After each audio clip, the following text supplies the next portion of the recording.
Okay, we're back. Back live, baby. So we had some technical difficulties,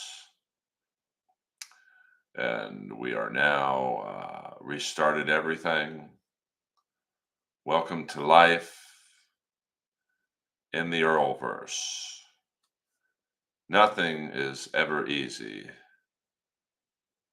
in the Earlverse,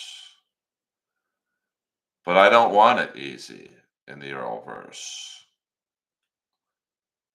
That's what makes the success that's coming even better. Nothing I can do about it. I'm a slave to the West Hollywood Wi Fi, but we had a nice 45-minute stream, and then the roof came in. This is a Aviator Nation hoodie. I believe now Aviator Nation is not economic, let's just say. They are not a cheap clothing option, but they are a great option. So it's just a hoodie, patches on both sides. I believe they are still available at the Aviator Nation site. I do not get a plug. I do not get a cut of the sales. Um, but they're very comfortable, very cozy hoodies. Now, their hoodies average, I want to say, $175 and up. So it's definitely not, no, there is not a patch on there for Pfizer and Boeing. Um, it's like fictional surf um, patches. I think this is a koozie. This is at the Venice, California store. It's their main logo. They also one of their main logos is the lightning bolt. So, which I think they should give. Here's my Pierre Luc Dubois LA Kings pen. So I think they should cut Jerry Lopez, the king of North Shore, some money for kind of ripping off his lightning bolt logo. But that's okay. What are you going to do? Um, so yes, tomorrow night comedy store 12:15 in the main room. If you're local, let me know. I'll put you on the list, and you can come see Earl Skakel live at the world famous comedy store. And I'll give you a tour of the facilities, the back bar, the VIP bar, the area where maybe the Mary Jane is indulged in, and three showrooms, and it's a good time on a Saturday night. Usually, it's hopping, baby. And don't forget, I'll type this in the chat. The promo code, if you are going to Vegas for Hackamania, is pretty simple. It is quite simply my first name.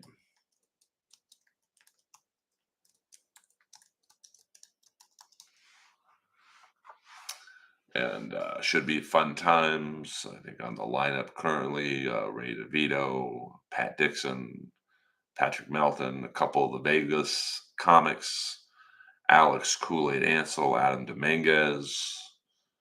Um, that I can't. I'm just a performer on. Hit the like button too if you can't hit the like button. I'm just a performer on the show Drunken Donuts. I can't say what goodies will be given away. I'm just a comedy soldier. I am just going to go there, do my stand up, and hit the highway. I know there's a VIP meet and greet Friday night. I think if you go on hackamania.com. Good evening. I was having sound issues with the last stream, so I had to chop it.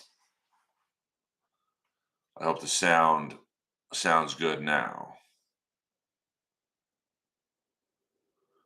Dr. Chicken No Brennan. I love it. Well, I just said Drunken Donuts. Be a couple Vegas comics, and then Melton, Dixon, DeVito, Carl from Who Are These Podcasts. Yeah, Munch knows what time it is. And I'm sure there will be other comics added to the lineup. There are a lot of comics in Vegas, so I think there's a open mic contest. Many different podcasts are going to be there as well. I'm assuming Ray and Pat Dixon will do their own podcast. I'm assuming Who Are These Podcasts are doing something as well.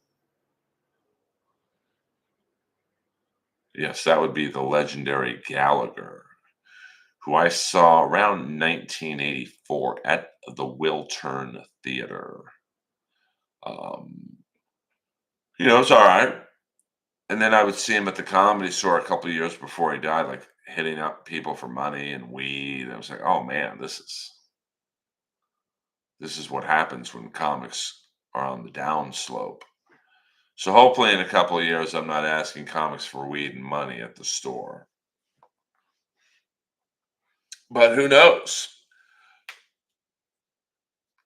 Never say never in this business. Now, we did a 45-minute stream a few minutes ago, so we're not going to do an overly long stream tonight, but no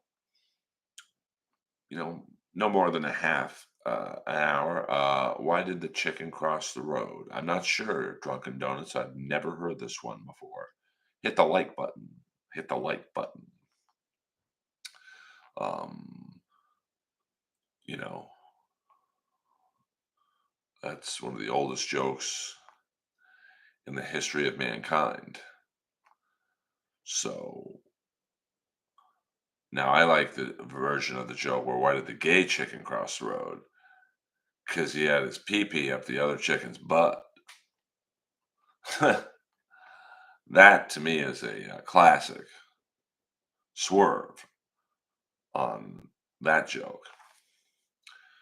So thank you guys for joining. I see a couple more heads are coming in. I apologize for the sound issues in the last stream.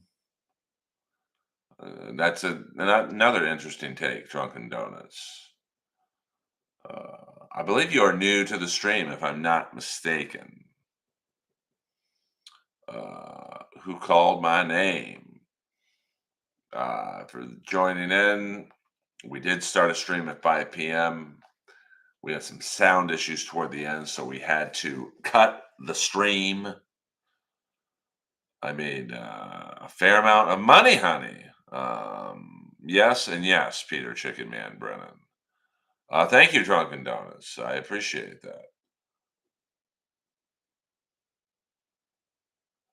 Yeah, I don't think Gallagher ever wrote a lot of new material. I mean, there's only so many ways you could spin hitting a watermelon. But I'm not going to lie to you, the Wiltern was packed to the rafters that night. Um, and thank you for being a fan of my show, Drunken Donuts. It's my style is not for everyone, that is for sure. But it's my style, and my attitude with people is if you don't like my style, there's probably 20 streams going right now. Go to one of theirs. I don't necessarily want you to, but I don't beg for people to like me. Why is Emily allowing it? I couldn't tell you that. Uh, you know, I think it's above her head, to be honest with you. I mean, what are you going to do? I mean, what can you do? Peter, I got no problems with Emily. She's good to me. So But there's nothing you can do. Like, she's bullied the last three bookers into, I mean, that's why I love Jesselnick once. Is Jesselnick was about to go on. I think it was in the original room, and Leslie kind of walked in and was like, "I want to go on next," and Jesselnick was like, "Nope, not in front of me." So that's why Anthony is so well liked amongst comics, because Anthony would never do that.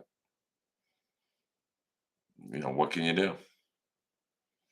You just gotta, you either take it or you get bigger than her, like Jeselnik is, and go, nope, it's not happening on my watch. Yeah, but he's a great guy. Like, it's really my only Jeselnik story. But one time, it was right after we got back from Montreal for Roast Battle season one, and he was talking to two agents or managers, whoever these people were, um, and he stopped the conversation. He grabbed me by the arm, and he probably won't even remember this. And he's like, "Hey, congratulations on beating Jimmy Carr." And I kind of shyly said, "Yeah, a lot of people don't think I beat him." And he pulled me in and whispered into my ear, "You beat him." So getting that compliment from him was better than the only other thing that was better than that was when Jim Carrey was watching Roast Battle one night. And this was when I was just a heckler.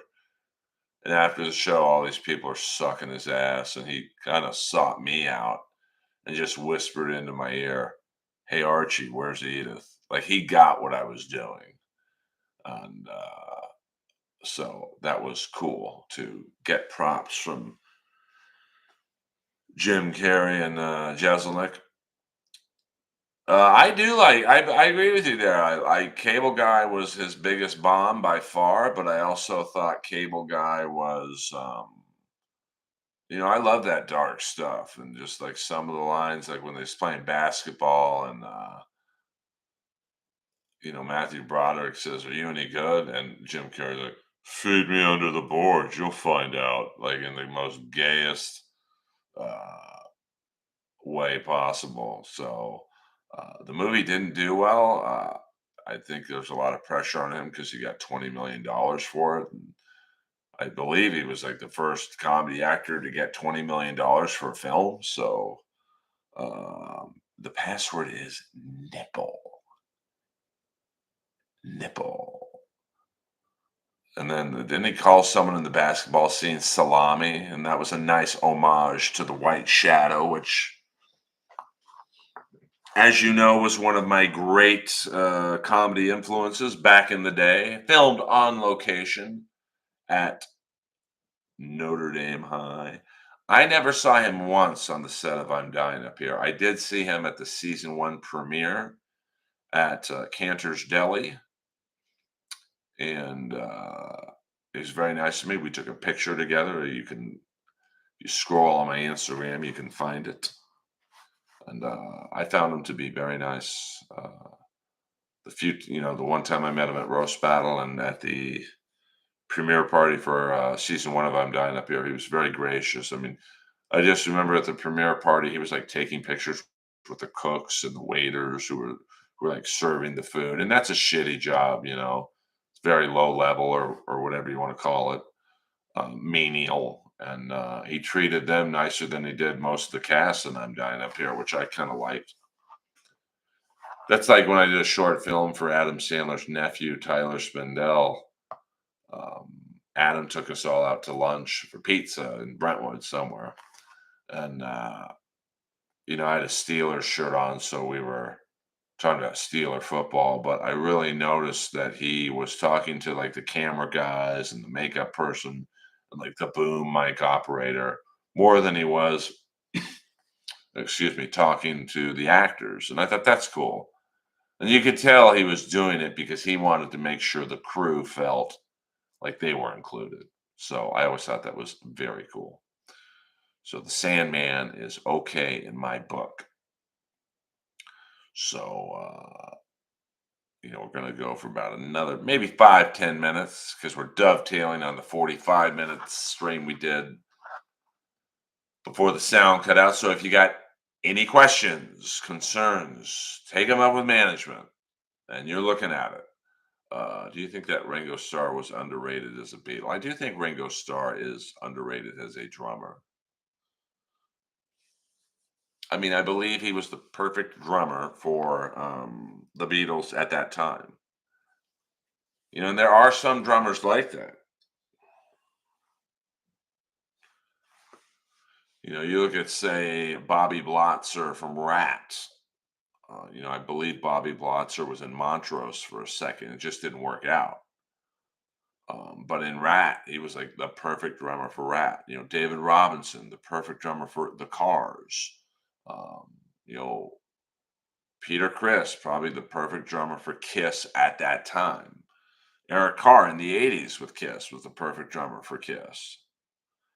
I mean, Dr. Chicken No Brennan. I mean, it's their catalog. I mean, they're not going to tour anymore. Uh, $300 million, man. That's a lot of fucking money, and you got to know Gene and Paul got the majority of it. So once again, you may not like Gene or Paul, but uh,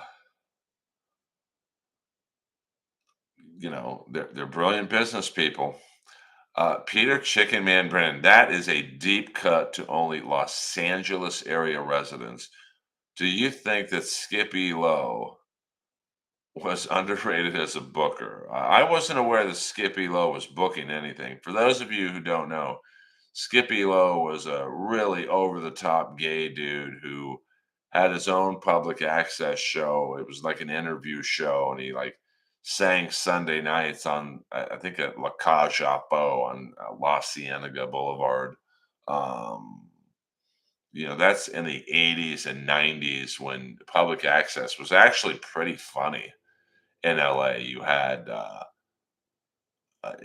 weird because this guy ended up having long hair and like unshaven, a real slob. Colin's sleazy friends, and it was just my friend who was the newspaper editor at our high school. Had turned into a degenerate watching porno, and so he had a public access show where he interviewed porn stars. And then you had this gay dude, Paul Kent, where he would just like TMZ style interview people at gay nightclubs and bars. And this was on public access, so it was completely insane. Hit the like button. So Skippy Lowe was like the Johnny Carson of public access in LA radio. I don't know what's yellow and sleeps alone, drunken donuts. I don't know, baby doll. So I'm sure it's something disgusting. Yoko Ono. Hello. So we're going to do 5 more minutes, guys. This is a follow up stream to the abandoned stream. We do quickies in the Earlverse. We don't do 5 hour streams panhandling for money, honey. So, and thank you to the tippers in the last stream. I think it was Ambrose Burnside, XXFD, Peter Chicken Man Brennan. Oh, Skippy Lowe had a night at the Comedy Store. See, that's a little before my time. I first came up to the Comedy Store in 2000. Wasn't quite ready. Took a few years off. Came back around 2009. Was there for another 5 years, struggling, and then got passed in late 2014, and then the rest is history, baby. And I've been a paid regular there for 10 years. And speaking of being a paid regular, I'll be there tomorrow night, the Comedy Store, 12:15 in the main room, babies. Just DM me on Instagram. There's no excuse not to follow me because I am everywhere, babies.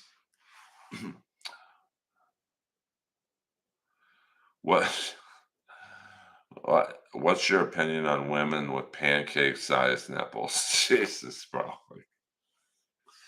What I mean, you guys are out of control in this second stream. I'm a fan. I love those big fat bologna pancakers. You know that, Drunken Donuts. I believe you've been in this stream before. So, by the way, tomorrow night I'll be streaming 5 p.m. Saturday night. The Saturday night stream. I know what the money is. Any other questions, guys, before I call it a night in the Earlverse? And I appreciate the 10 people in here. Hit the like button. Let me crack that mother effing algorithm, babies. Um, have you ever thought about getting a face tattoo? No, I don't have any tattoos because there's nothing I want on my body forever, unless it's a big set of pancake nips. Boing! I like your style, Drunken Donuts. How do we have 8 people in here and 9 likes? That don't add up. We got some bots in here. Identify yourselves. Big game tomorrow night for the Los Angeles Kings. They take on the Vancouver Canucks after narrowly escaping San Jose with a 2-1 victory last night. Comedy Store friend and Earl Skakel friend Akil Thomas got the winning goal on an assist from Pierre Luc Dubois. Beep, boop, beep, bop. What are you, Trump, describing the missile system? Come on, Nationals 818. So yes, come to the Comedy Store tomorrow night. Come to Hackamania at the end of May. Use the discount code Earl. Well, I just don't think,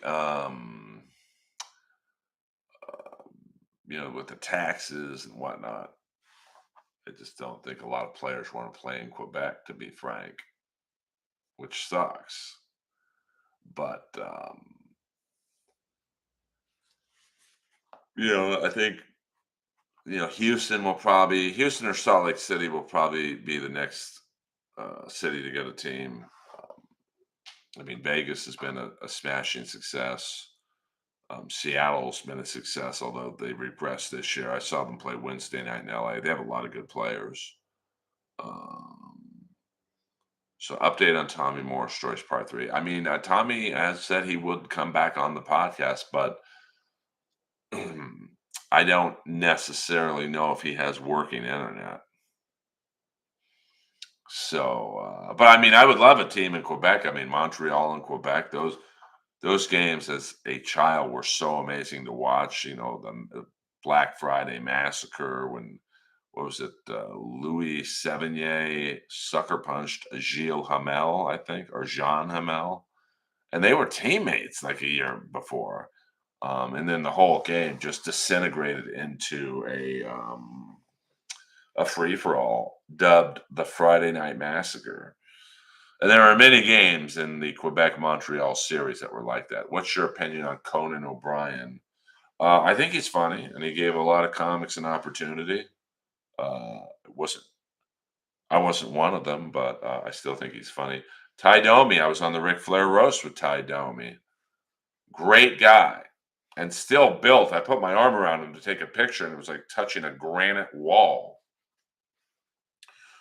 So, um, big fan of Ty Domi, and his kid Max Domi is turning into like the new era Michelle Petit, just bouncing around from team to team. But I don't know if he's found a home yet. But uh, you know, he looks just like his dad, like a more skilled version of his dad. So we got 1 more minute before I hit the end stream, guys. So Earl, you gonna watch both WrestleMania shows? Not really. I'm an AEW guy, SCB.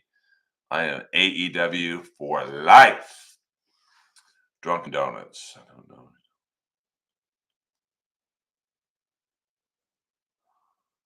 No, that was John Cordick. That was not Ty Domi. That was John Cordick. Um, Drunken Donuts. Biggest hack: Glassman, Josh Martin, or Paulie. Uh, well, I don't think Paulie's a hack. I don't think Josh Martin's a hack. I'll go with Glassman. You gotta watch The Rock. What is it? What is what? Well, you're saying Ty Domi was high on drugs. It was not Ty Domi. It was John Cordick, um, the famed enforcer for the Maple Leafs, the Montreal Canadiens, the Washington Capitals, and the Quebec Nordiques. And I tell you, it's one of the saddest things you'll ever see on YouTube. I forget what team Cordick was on. I believe it was towards the end of his career, so I think it was the Quebec Nordiques, and they're playing the Flyers, and it's a face-off draw, and Cordick is against in the circle. He's lined up against his brother Dan Cordick, and Cordick is trying to fight his brother. Like John Cordick's trying to fight Dan, and you could tell Dan didn't want to fight him, and it was so sad because you could clearly see John Cordick was spiraling, and his brother didn't want to fight. And the Flyers and Nordiques, they didn't know if they should get involved, like get in the middle, break it up, you know. So just a sad story. I read his book, or a book about his life. I don't think it was his book. Yeah, Paulie's funny, man. Paulie's like those 80s metal guitar players, like CC DeVille, and because of the way they look and some of the songs they played, which is basically all about pussy. He doesn't get the credit, but he's a very good comic. A Carrot Top's a very good comic, and people are like, ah, come on, dude. Dude, listen to his jokes. They're very well structured. You might not like the prop element of his act, but he's very funny. If the store is WWE, what LA club is AEW? I would say the Laugh Factory, because the Laugh Factory could be good, but they have a lot of bad comics. They have like an Instagram model who has a million followers, like who couldn't get on potluck at the store, but she'll do a Friday or Saturday night at the Laugh Factory. WWE Hall of Fame. I don't have Peacock. I still have to get all my streaming services signed up for my new TV. If you had to take a note from one WWE star, who would it be? I mean, I don't know. I don't understand the question. What do you mean if I had to take a note? Trish, no. Alexa Bliss. Why not? And Drunken Donuts. When you just hit anal in the recording, in the stream, I don't know what that. Like, what do you want me to say to that? All right, guys. We'll go to 30 minutes. So we got 2 minutes and 30 seconds. So combined, we've done a little over an hour and 20 minutes tonight. I usually like to keep my streams to an hour. Um, no, I know. I mean, the WrestleMania, it is a good deal. Peacock's $5 a month or something, $10 a month, and you get you get all the pay per views. I'm just such an AEW guy that I don't really care about who wins in a fight. Leslie Jones versus Leslie Jones all day, all day. I mean, she'd squash both those guys. It's a handicap match. 2 more minutes, guys. 2 more minutes. Get your questions in, baby dolls. Help me break the algorithm. Put this stream in Discords or Reddit or whatever, man. There's many ways that you can contribute to a stream other than super chats or buying memberships or whatever. There's retweeting, sharing. It all works out, baby dolls. But thank you guys for listening. Sorry about the sound problems in the first stream. It's kind of out of my control. Who would win in a fight, Bobby Lee or Ken Jong? That's a tough one. Oh boy. I mean, I guess. Oh man, that's tough. That's a good question. I guess I'd say Ken Jong because he's a little older and he knows the intricacies of survival better. When's the last time you had to tell a chick she ain't coming home?